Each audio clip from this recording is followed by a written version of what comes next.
Month of June is Pride Month, and normally the city of St. Petersburg celebrates the LGBTQ+ community with the biggest Pride parade in the state of Florida. But the pandemic means a parade is not happening this year, so instead organizers reimagine Pride as a month-long series of events that can include everyone, no matter how they identify. My colleague JAMISON UHLER is live in St. Pete to show us how the entire city is getting involved in this month of celebrations and awareness. JAMISON? Good evening, Wendy. I'm live at the Moran Arts Center here in the heart of downtown St. Pete, and they are recognizing Pride in their own unique way this month. Why am I here in what they call the hot shop, you might ask? Well, that is a good question. Throughout the month of June, they've been offering glass blowing classes with designs in rainbow colors.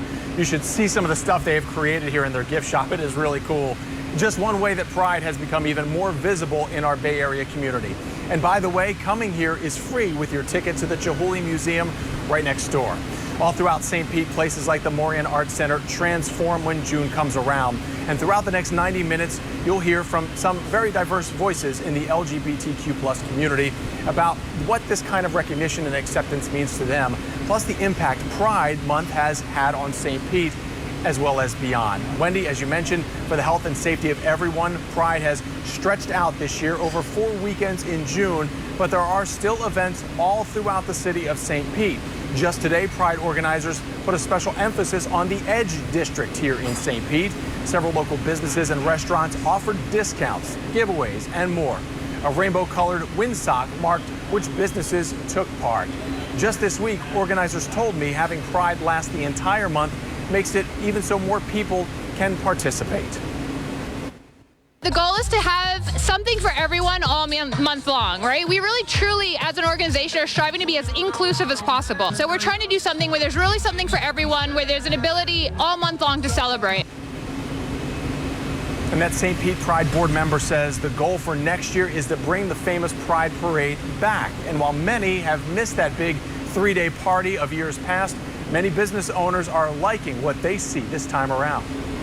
We held ourselves above water. My week in St. Petersburg started on Tuesday talking with 2 different owners of 2 very different businesses to ask them their thoughts on Pride being spread out this year over a month versus a condensed 3-day event with a parade and festival like in 2019. 2019 was a really good year. That's David Fisher of Zazud, a home decor and design center. We were finally coming into our stride as a restaurant. That's Roland Strobel. He owns the Cider Press Cafe. But ask them about 2020 with businesses shut down and the big moneymaker Pride canceled. Most of us would rather not, but it was a tough year. 2020, everything comes to a grinding halt. We were doing so well. But this year, Pride is back, sort of. A month-long celebration with no parade, spread out over the month to spread out the crowds. A decision made in February when nobody could predict mask mandates or vaccination rates. Ask Strobel, and he has been a fan of the new format, and so has his cash register. Staff shortages have forced him to close on Tuesdays. And this water main break on the day we stopped by shut down dinner the night before. The idea of spreading it out over 4 weekends is ingenious. I love it. We have people coming in. We're decorated for Pride all month long. And it helps us out in these times where people aren't necessarily available to come on a particular weekend. Now they have 4 weekends to come in. But for Fisher, the jury is still out. I don't know that we can attribute everything to Pride in general. I mean, we've seen an increase in foot traffic in June. But Fisher is lucky. He also owns 2 bars in St. Pete. And when you ask him about the bar business during Pride this year, the response is much different. I think that the Pride events have definitely helped the bar business. Overall, it brings some day trippers in town, obviously, to go to those events and other events, but people are just out and about celebrating, and I think that has led to some really busy weekends, or I know it has led to some really busy weekends at the bar. I spoke to several business owners who tell me this year's format has been positive because every weekend has brought out different crowds, including families who don't want to be crammed into Florida's largest Pride event for a single day.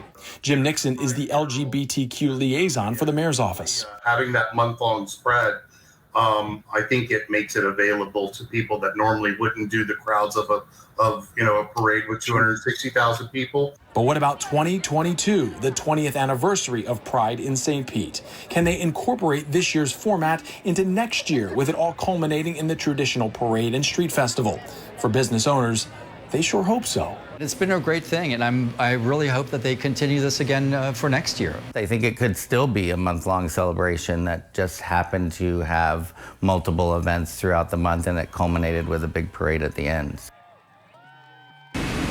Well, so this is the last weekend for Pride 2021, and several businesses from Central to the Edge District will be offering some great special deals here on Saturday to draw out even more customers.